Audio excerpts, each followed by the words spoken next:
app conversions are 3x higher than someone's website. Can we talk about what are the specific factors with an app actually makes this more effective than a website in terms of conversion rates? Why do you think customers are encouraged to spend more per transaction when they're working on a mobile app? Where have you made your most of the purchases in e-commerce? It's called Amazon. All of us have been subconsciously trained on Amazon app how to do e-commerce. And whenever users go on a DTC website, they kind of expect that kind of an experience. But they don't express it because nobody has given that experience. The app play is a really obvious one. If you want to just get better data, go see what the people are doing on the app, on the website, what in the email. And now you have 3 sources where the behavior might be slightly similar or it might be different. There's no compliance to push notifications if someone's allowing it. Brands can't ignore this. Every brand really should be doing this, right?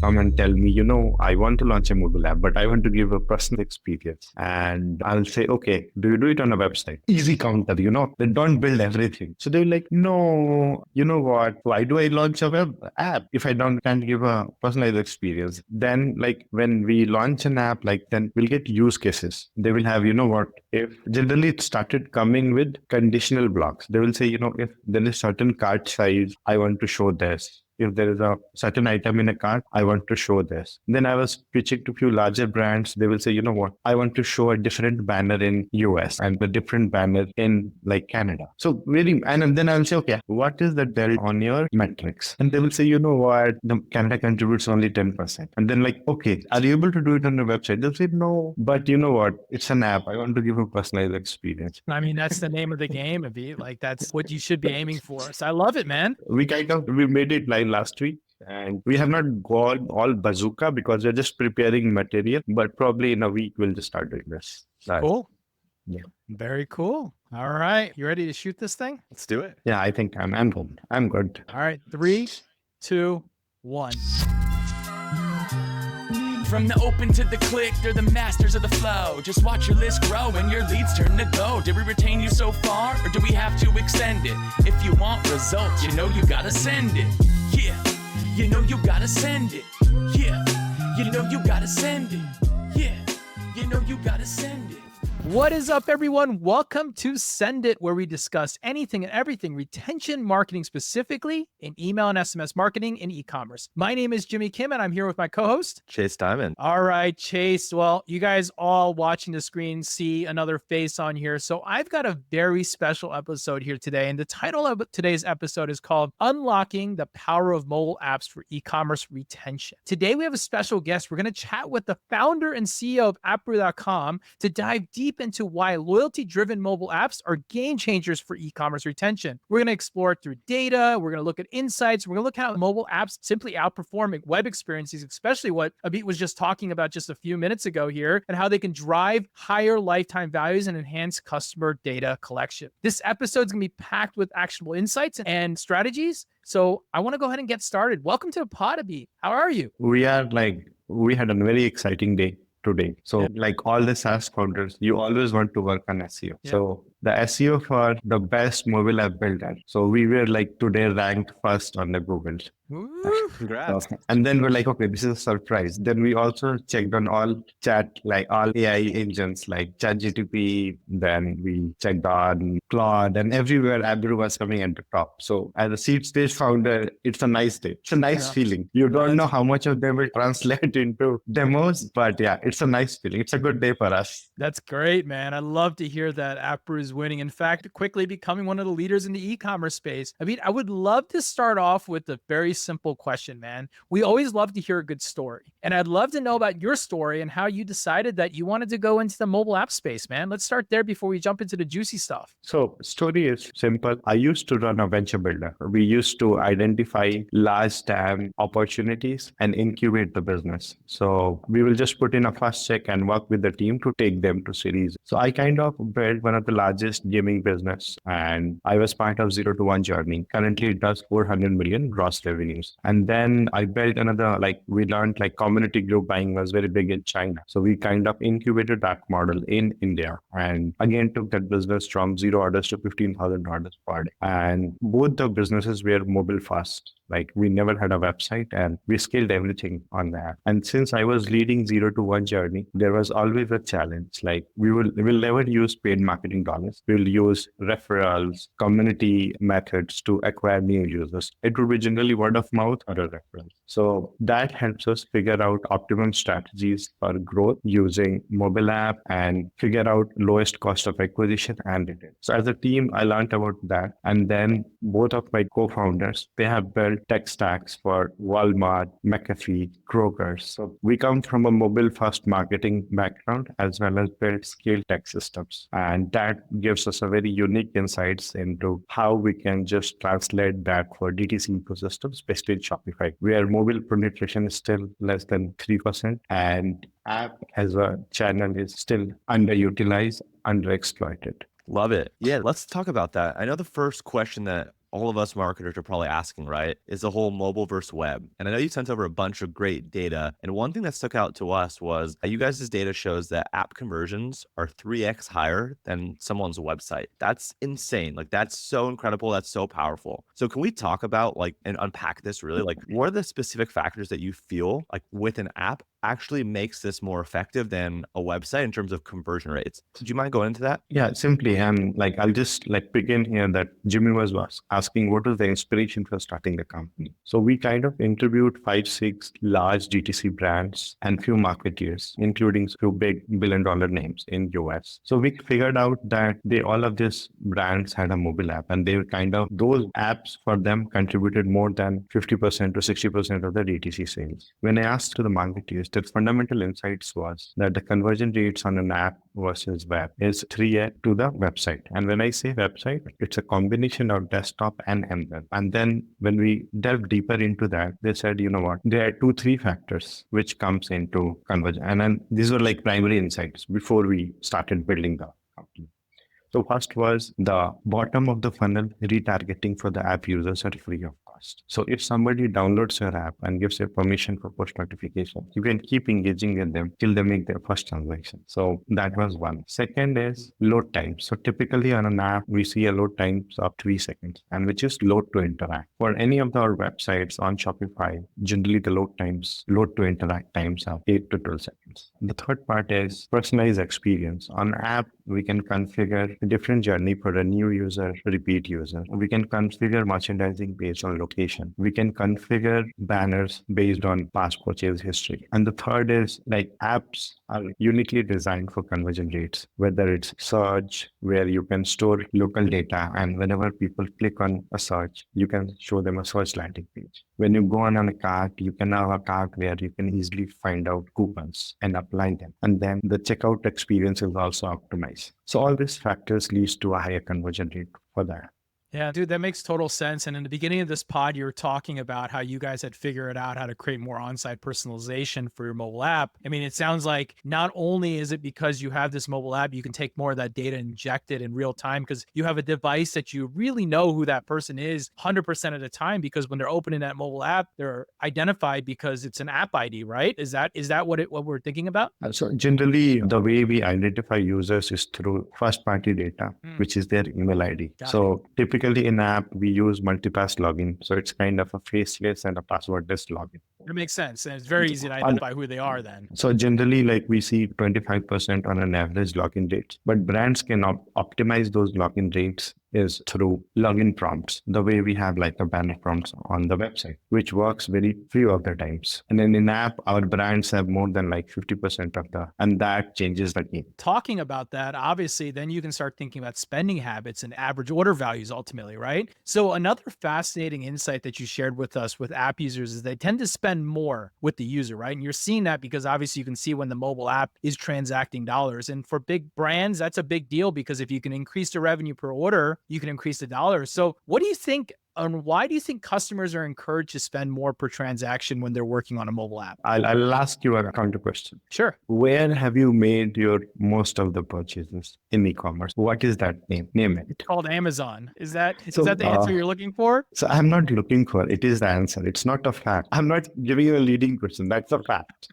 So generally the fundamental insight here is like all of us do have been like subconsciously trained on Amazon app, how to do e-commerce. And whenever user go on a DTC website, they kind of expect that kind of an experience, but they don't express it because nobody has given that experience, but they crave for it. And the moment you get them, they feel nice about it. So then there are 3-4 things change. One, they spend more time browsing. They browse more products. Second thing is they do more add to cart. And fundamentally, the add to cart gets saved in an app, not on the website. So once you move up from the browse, it gets out. Third, once they log in, they browse, they do add to cart, all the data stays with you. And they are, whenever they get a nudge through a push or some offer or something, next time they'll just add something else and they'll check out. So over what happens is, since the add to cart has a memory, as well as add to cart is designed where you can easily show them rule-based cross-sell, upsell options. And the checkout option, my previous information, the address and other things are all set. So all of this culminate into having a higher AOV. I'm not talking about any AI recommendation yet, but this is the fundamental thing. So app AOVs are higher than web. And last not the least, when I have ultimately translates into LTV, because when I have an app, I have a higher mind share. So no matter what, probably I might not click on the push notification, but I will see them. And I kind of have certain likeness for the brand. And all of this again culminates into higher AOV and that. Yeah, as you're talking about this, I'm thinking of like the app as almost like the best part of all the other channels, right? You kind of have like the personalization that you get with email. You have some of the kind of interactive elements that you have on the web, right? So I guess technically you have AMP within email, you have some of that, but you have like the really interactiveness that you have on the web. It sounds like you have a lot of like the data and the targeting of the first party that is in your CRM or maybe even kind of Facebook level. It almost seems like the app is like this one catch-all where you have like the best of all these channels in one common place. It's kind of interesting. That's cool. No, absolutely. And I know you talked a little bit at the end about kind of push notifications. One of the things I wanted to mention too was the LTV thing. I think you briefly touched on that. I think you had said that there's 6x higher lifetime value of an app user versus kind of, a website or other type of user. And for us, like as email marketers through and through, like the ultimate retention metric is LTV. Is there anything else that you wanted to talk about on like the push notifications and getting customers to come back, or are we good there? I'd like to get deeper into it. I'll take this question segment wise. So let's talk about fashion and lifestyle. Fundamentally, what happens is it's a very impulsive category. Generally, the annual frequency of buying, let's say, a t-shirt or a shoes for a company is generally once a year per brand, probably 1.2 or 1.3. What happens is, when your users download an app, of course, they have made one purchase with you. Now they have an app. So whenever we have some kind of drops, collections, so we have their higher mind share and engage with them. So when we engage with them, the probability of purchase increases. And typically what we see that instead of buying 1.3, people end up buying 2.3 or like 5.3. You sell more products to the same user without paying Meta. And we have all their data in terms of browsing, wish listing, and to cart. Fun fact, the wish listing ratio, basically on an average, we see 23% of the app users use wish listing. It's very high compared to web. It's very high. Yeah, that's super high, actually. That's not a normal data point that you hear about, is that many people are using it. So you would almost say that the reason why the LTV is higher is they don't use the application simply for like shopping and browsing. They're really using to store stuff and save different data points. And that means you're getting enhanced customer data collection ultimately, right? And look, data is the lifeblood of retention. And when you're thinking about how you can use that data to really target, you already talked about your personalization and segmentation, but how does this translate to like insights? What do you see when you see this stuff? Like, how does that enhanced data give you that actionable insight? So again, currently we're just discussing fashion. I have insights for personal care. I have insight for niche brands. So how app helps you shop? It's like app experience, shopping experience is very closer to the way you go and purchase in store. It's not like you go in and you just see the first product and you buy. It's not like that. The way we do it in the paid marketing, you show us typical ads, people land on that and you expect people to buy. It doesn't happen like that in a real life. You go in there, you see 5 things, you see 10 things, and you say, then you kind of say, these are the 2 ones. Then browse more and come back. Yeah. That's how you do it, right? And then you're right. So I'm thinking about my Amazon experience. Usually when I'm looking to buy a product, I add like 5 of the same type of products across 5 different things into my cart. And then I go, okay, now let's go back and decide which one of those I want to buy. So you can actually really understand my intent ultimately, right? So what happens is all this activity we do, all this data passes on to our standard CDP, CRMs, whether it's Klaviyo, Omnichannel, Braze. So we pass all this data. The great thing about this data is that every customer can be uniquely identified because there's a 50% chance they are logged in. Yep. Now we have first-party data about user behavior. We can have targeted push to nudge them and bring them on the site, which is on the app. Once they come on the app, again, they have a personalized experience because every block can be configured. Just making our communication and experience so specific helps us drive higher conversion, higher LTV, and better outcome for our. I do have a question to follow up on that, a curiosity. Do you ever see people send emails driving people back to a web app, or not a web app, a mobile app? Yes. So generally, see what happens is, so this is the concept of deep link. So what happens is all of your Shopify catalog, like all the products, collections, they kind of get linked. So whenever, let's say if I have an app and I search brand specific product, when I click on that, and if an app, I land in that app. Generally, like marketers, what they do is like they have multi-touch points. So let's say it's Abhijeet's or let's say it's Jimmy's profile. In the CDP, we can just see that you are an email subscriber, you are an SMS subscriber, and you are a push subscriber. And basis that data, I can flow my communications and touch points with you. And this first-party data helps us communicate with our end customers, and that drives value. So this is one part I told you about fashion, how the data, browsing, push notifications help us sell more. Similarly, when we see personal care or supplement brands, so their push notifications play a very significant role in terms of React. So what happens in an app is, first of all, we integrate with third-party tools, let's say Recharge or any other tool, and users can manage their subscription at a click of a button, skip, manage address. So the users who are subscribers, they can engage more with the brand. Secondly, what happens is we can build those segmentations customer-wide, and we can schedule push notifications for replenishment, for expiry. All this is like a real-time data. It helps us again engage more, and we can also schedule relevant content with those segments. And typically in app, we can host content on either we can use Reels like of a video component, or we can host content on the YouTube. So it doesn't serve only as a commerce thing, it also helps us serve as a content platform. So both commerce and content is covered, and we can see reactions like what kind of content people are seeing, what are the CTAs post that. And the best thing about app is we have pre-purchase data of user behavior and post-purchase data of user behavior.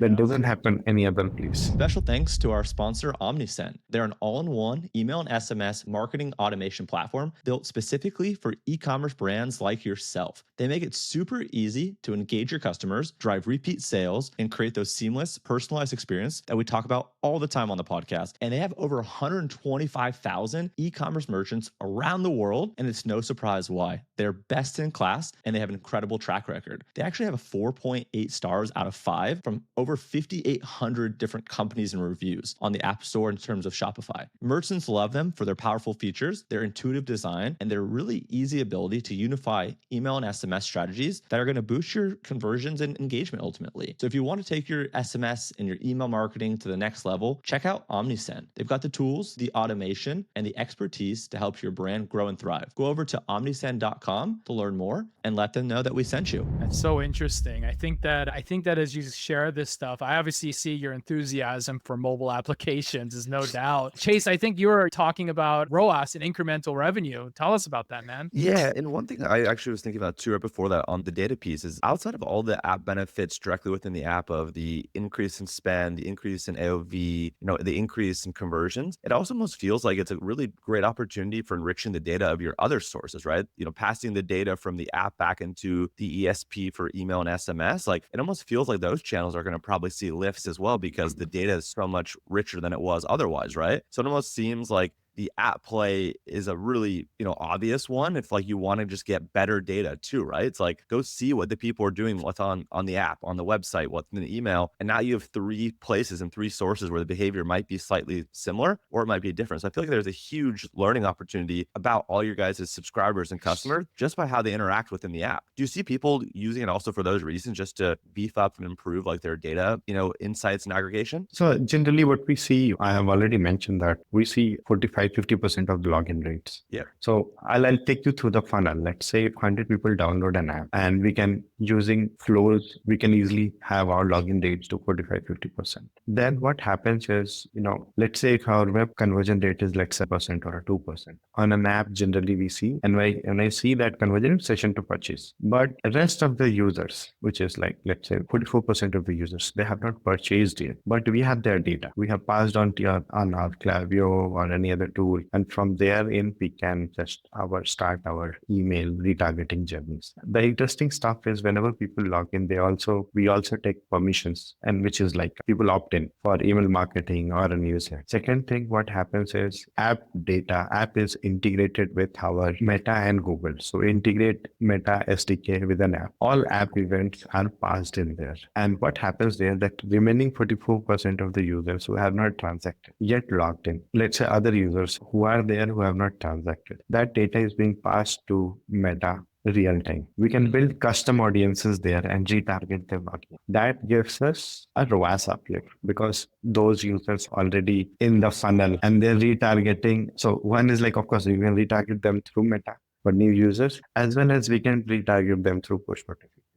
So ultimately, like the user set which comes in an app, you have an incremental ROAS. Love that. And on that note, I know Jimmy was kind of leading us here. Let's talk about that, right? So like ad spend efficiency is always a hot topic. Everyone's always trying to do whatever they can to get the best ROAS, right? With all the conversations we've had before and all the conversation we're having now, like apps help deliver, up to double, right? Close to double the ROAS of web campaigns, right? Brands like can't ignore this, right? Like they just can't ignore it. It almost feels like it is too powerful of a channel that a lot of brands aren't utilizing, but like every brand really should be doing this, right? Like you can't ignore this anymore is really my point. Yeah, I'm with you, Chase, on that. Just to piggyback on that, I think what's interesting as I hear all this data information, and I'm sure you've heard this, like a lot of people say that mobile apps are a loyalty channel because it's not just retention, but it's the next level of loyalty because who's going to be downloading this? It's your most loyal customer. I'm a loyal Amazon customer, obviously. I'm on there all the time. My wife has boxes out. I blame my wife, but it's also me.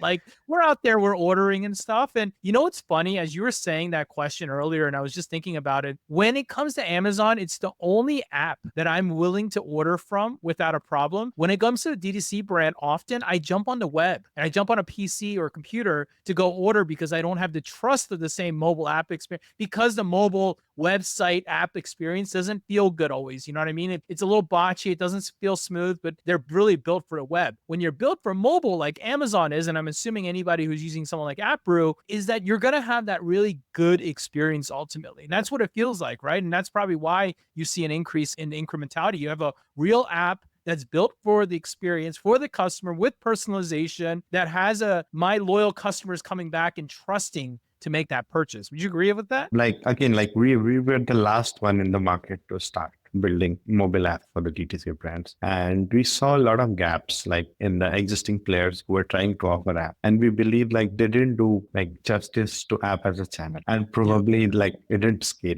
That's why. So what the fundamental problems in existing providers who are trying to cater, they were always giving app as an aspirational channel. And fundamental things which are missing is apps were not designed for performance. They are conversion.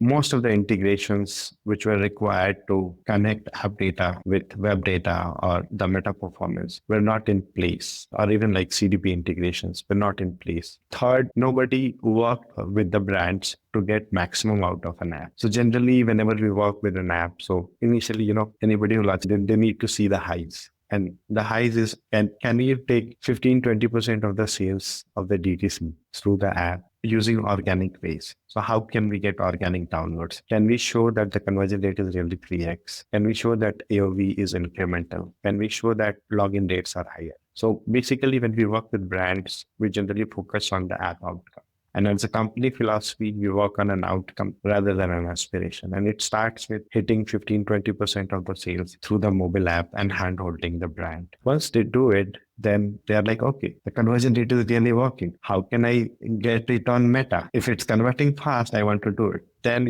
working with them, allocating some of their paid budgets on an app and guiding them on like what kind of optimization they need to do, whether they need to do top of the funnel, mid funnel, or a bottom funnel. Again, the first app campaigns which you run, if you get good outcome, you will continue investing. If you get a bad outcome, you say, app is a bad I don't want to invest more. That's very important when you work, especially when you try a new channel and people start campaign for the first time. So we have brands who do like 42% of the DTC sales through the app. It's not like they love AppRoo. It is just that they love the outcome. And then we are able to work with them to get most out of the app. And we generally do it with design built for conversion, all the integrations that are working on the website in an app so people have a consistent experience. And of course, we kind of handhold them for the best app outcomes. That makes total sense. And, I had something here about push notifications. And look, I think we are all very clear of the power of push notifications. They don't cost anything more than you're already setting up. They're very effective because people are allowing them to be on their screen and they live on that screen until you clear them. And I look at my push notifications all the time and it's ultimately very good. I only have one question. When you're thinking about with AppRoo, and I'm going to ask a specific for AppRoo here, what's the best way to integrate push notifications with you guys? Because I know some of the competitors out there require you to use a third-party app to push notifications. Do you guys do that, or do you guys offer something in-house too? So see,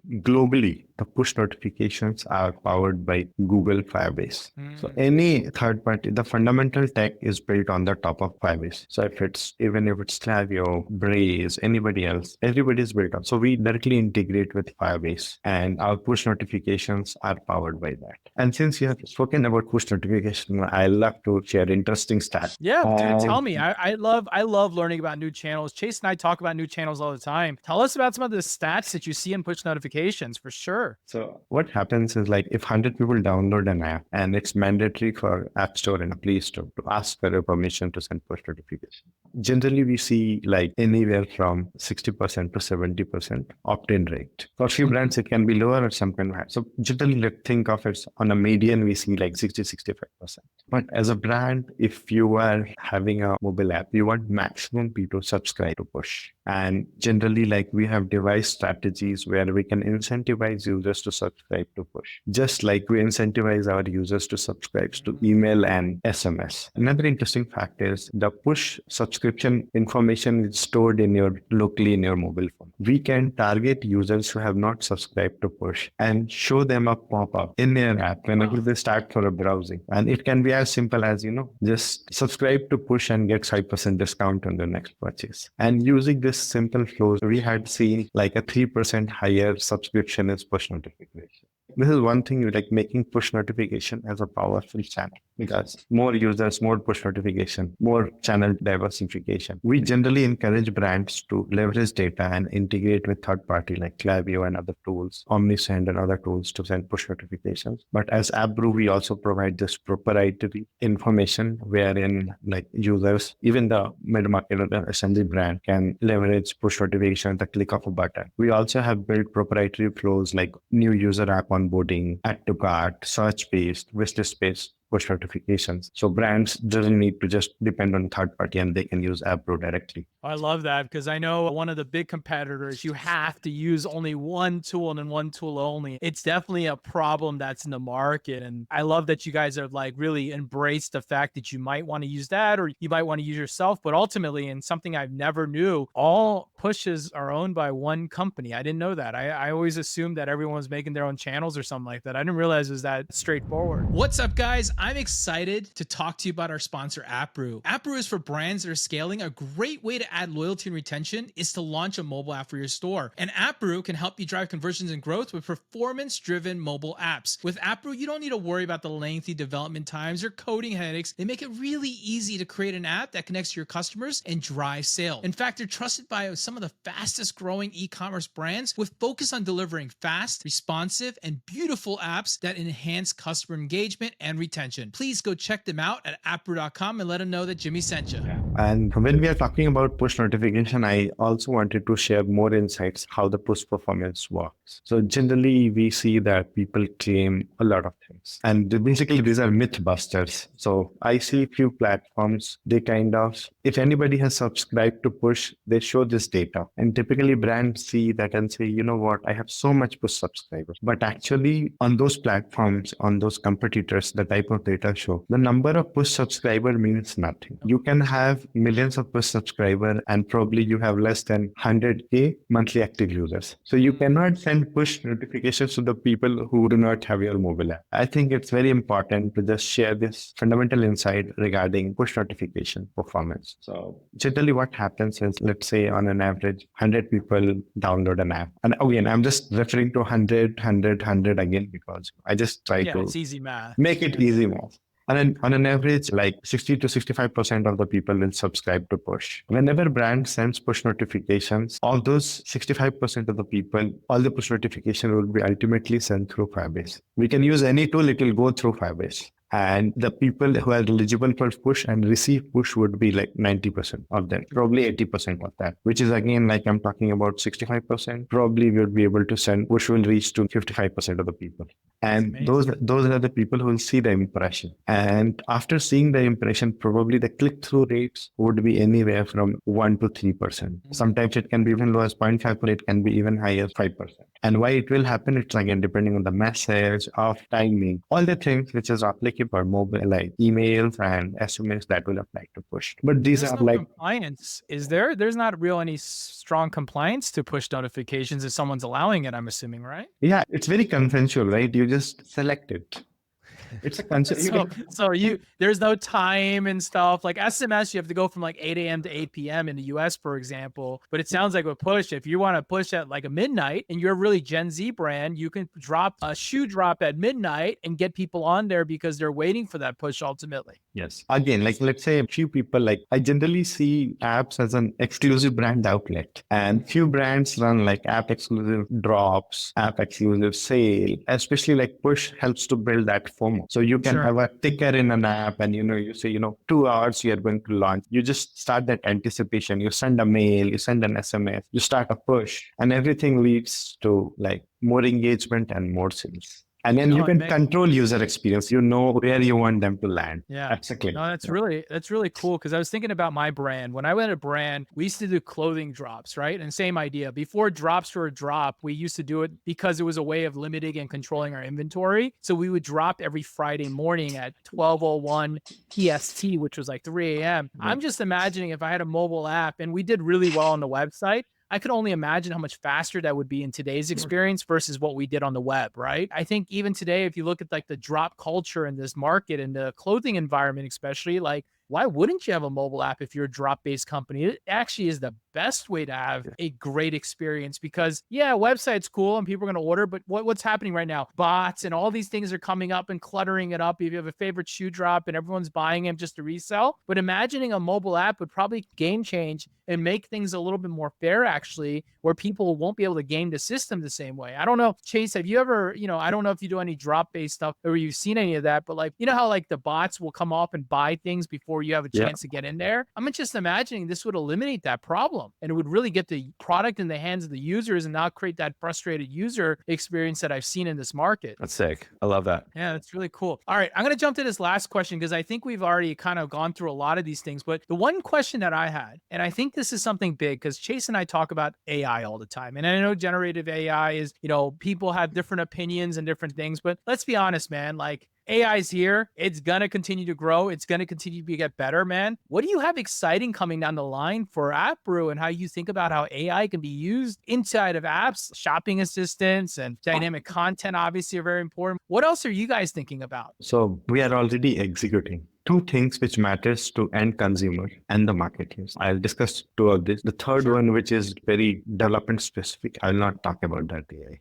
Yeah, because it's our retention podcast. So send it, we'll just talk about marketing. First interesting thing, we are like, the shopping is moving towards agentic, which is like, everybody is conditioned with ChatGPT. It's a best friend. Probably, since childhood, we have been programmed to chat with our friends. Now we have got ChatGPT, who we inherently trust because of the UX. So what happens is like whenever we go on store and, we really need to figure it out and we need some kind of person in there. And as I have told you, like app kinds of replicates your offline experience. So how does it happen? When you go, you have a first shopping assistant, they come and say, okay, what are you looking for? And probably like, I'll just give an example for personal care where we are launching our first agent. I can just say, I want a sunscreen which doesn't leave white marks. Simple. Then the agent comes in and see, there are 3-4 variants in the store, which gets absorbed on your screen. These are the 3-4. And then I say, you know what? I have another skin condition. Will they react? Now the answer from the agent is very important.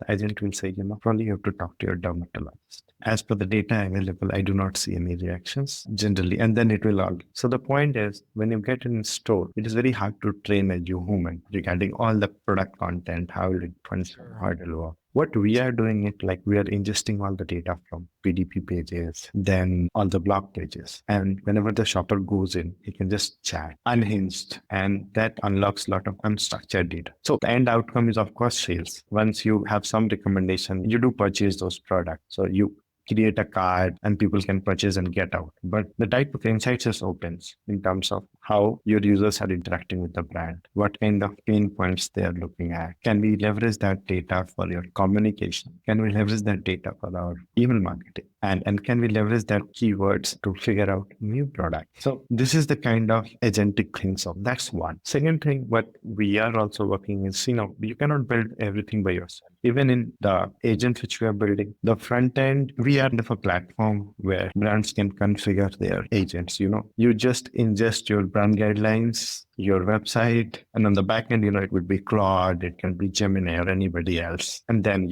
your agent talks. Basically, your personal assistant would be fastest to be trained. It will stick with brand guidelines and the way it interacts, and it would be very customer friendly. So that's one application of. The second thing which we are doing is in terms of integrating with third party. So there are tools which is built for skin analyzers. They have already trained their algos. They work with the larger brands. We just integrate them. So now your brand, you just take a photograph and it can suggest you a routine, add to cart, get out. So again, this data can be used in two ways. First, you are capturing more first party data. Second, so I have got conflicting results. It can be also used for your paid marketing. And basically this kind of flows tends to improve your ROAS because user is highly engaged. They want to know what's the age of my skin and then what kind of products would be recommended by me. So some places the ROAS have been very high, some places it has not been. I'm getting a conflicting income, but overall the engagement and the excitement amongst DTC founders and personal care brand managers are very high. So that's second application. Third, in fashion, we can have image search. So again, we are integrating a third party and everything. So these are the few consumer side applications wherein we are using GenAI. And in terms of from a marketeer side, so just now imagine that we are enabling block level personalization for customer experience. Imagine you are able to do A/B test at a click of a button, and those assets and everything is generated by GenAI. So you can run an experiment again, like ingesting app data, sharing insights, and then enabling A/B testing. And currently we have rule-based segmentations, which is new user, repeat user, Shopify tags. Tomorrow, based on a behavior, we can start a new segment, which is real-time based on your behavior for changing the app experience. So again, like A/B testing, experiments, personalization, comprehending data, run an experiment to increase my AOV. So these are the things which are in pipeline. Few of the things which are already executing on from the customer side. So these are the GenAI. This is how the shopping will be transformed. Dude, tell me about what you think about advice. Okay, brands will come and have advice to give as something to take the leap into mobile app. What's the one advice that connects to people ultimately, that tells people that they should jump off the fence and take a look at adding an app? What is that for you? Would you like to frame this question in some other way? Yeah, okay, if they're on the fence, right? They've been thinking about a mobile app and they're thinking about jumping in and doing it. What's that one piece of advice you give them to take that leap? What gets people to make the move? You know what I mean? Okay, so simple. From a founder or a CMO lens, trying an app is the least risky decision. There is no downside to it. So with present technology, there is no downside. First of all, like SaaS providers, you don't have an upfront fee. Your app is a new channel. It doesn't interfere with your website and your existing flows. It only enriches. So the point of trying an app is the least risky decision and the least risky initiatives which any brand can take. And the outcomes are immediately visible in terms of conversion rates, LTV, push notifications, AOVs, all the things are available. So just trying an app is the least risky decision for any brands. And typically, like brands should speak with the people, especially founders who are like CMOs, where app does more than 30 or 40% of the sales. They will tell you the benefit that, when Meta doesn't work, they know that they can run few push notification and drive sales. It's like exclusive brand outlet built differently built personalized for every customer. Nothing else can beat that. And then it gives and feeds you data back to you. So generally, like few brands also check their merchandising data location wise based on the browsing history. Like because an app, the session times are 5 to 7x of the web. And that data can help us on the merchandising and offline stuff. There is zero downside risk based on the tech which is available to launch a high performance app. I love that. I mean, the idea that you have no risk and you're creating channel expansion and you're creating more data and more communication and you're building your loyal. And ultimately, I think your data showed that you can show a 10 to 30% incrementality to the revenue that you're already producing. Well, that does seem like a no-brainer. And I know, especially with the Appro team and the way you guys approach this, where you guys will build an app and all the stuff that you're talking about, like that's 100% a very great convicting reason to look at it. So there you guys have it. As you listen to this pod, if you're in retention, you've got a brand, I think, I know you guys recommend a slightly larger brand size. So if your brand has some good traffic and good retention and, your product and you've hit some scale, definitely check out Appro. This is definitely something that you guys should be thinking about. Yes. Anyways, with that, Chase, any last questions you might have before I jump off and close the show down? No, this was fantastic. I was excited before the episode and even more excited now after. I learned a bunch. Yeah, it's been cool, man. It's always interesting when you're thinking about other things that we don't know. I mean, Chase and I, we sit very blinder to email and SMS pretty often. We tap into other stuff, but mobile app has always been a little bit of a question mark, but I do understand why it's so important because retention is about taking your customers and making them repeat buy. With an app like Appro's apps, you can literally take a customer, put them into a better experience, and they were already going to spend anyways. But if you can give them a better experience, make them more aware of different products and services that are available because of the personalization, well, then it starts becoming no-brainer. And of course, with the email side of things, we all know the email and SMS is crowded. So with push and a mobile app, it really creates that great experience. I get that. So with that, we're going to wrap this episode up here. Thank you for being on this episode. A lot of great information was shared, and I know the listeners are going to love that. And if you enjoyed today's podcast, make sure you like, follow, subscribe, and leave us a rating on your favorite podcast listening platform. And even if you don't like it, tell us why you don't like it so we know how to make it better too. So you can follow this show on X, LinkedIn, YouTube, IG, TikTok. We are found absolutely everywhere on the web. And there's a few ways to connect with us. First, we can encourage you to join our email newsletter. It's called emailmarketer.com. We drop newsletters only about retention marketing each and every week. And we're starting to actually increase that starting January. So I think with 2 or 3 times a week as we get towards the goal of dropping a daily newsletter out there. And then secondly, where can we find on social? Abit, we'll let you do it. Where can they find you on social media, man? So there is one more thing I wanted to add. We'll let you add. Go ahead. What do you got? Basically, somebody asked me,